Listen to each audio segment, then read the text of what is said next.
Le salon alternatif, c'est l'occasion pour tout le monde d'aller à la rencontre des opérateurs historiques, je dirais, de la formation, de la qualification. C'est le cas avec Franck aujourd'hui. Bonjour Franck. Bonjour. Alors, je vais vous laisser dire exactement le nom de votre structure pour être sûr de ne pas me tromper.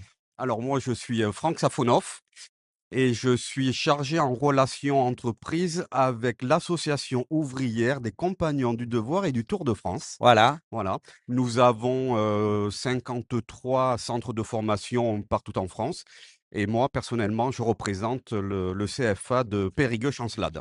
Périgueux. Alors, on le dira jamais assez, la Dordogne, un des plus beaux pays de France, bien évidemment, puisque j'en viens.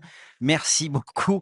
Euh, C'est un opérateur historique de la formation en France, hein. Bien évidemment, les Compagnons du Devoir, pas en tant qu'association, mais au niveau de la philosophie compagnonique, existe depuis plusieurs siècles.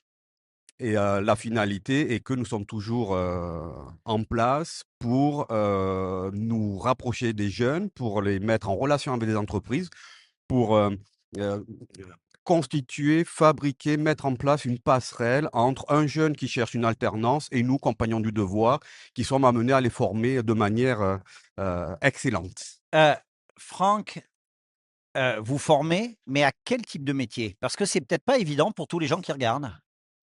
Nous avons aujourd'hui une trentaine de métiers. Dans les métiers de l'industrie, les métiers du bâtiment, la menuiserie, charpenterie, l'ébénisterie, et cetera, la plomberie, la couverture. Personnellement sur Périgueux, je reviens sur Oui, Périgueux parce bien que sûr, c'est quand même bien sûr. mon cœur de métier. Nous sommes sur les métiers du bâtiment et nous formons, nos jeunes, CAP, BP, brevet professionnel et autres, dans la menuiserie, dans la charpente, la couverture, la zinguerie et également, la plomberie.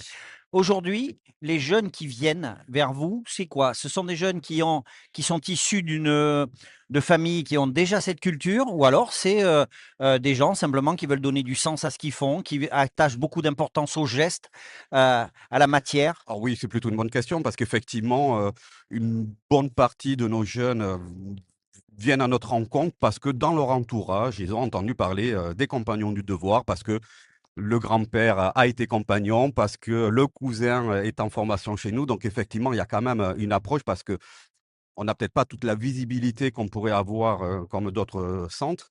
Mais il y a ce rapport, qui est fait, mais malgré tout, on a beaucoup de jeunes qui veulent sortir, du schéma classique d'une scolarité générale et qui viennent quand même nous rencontrer parce qu'ils ont, comme projet de vie, l'excellence.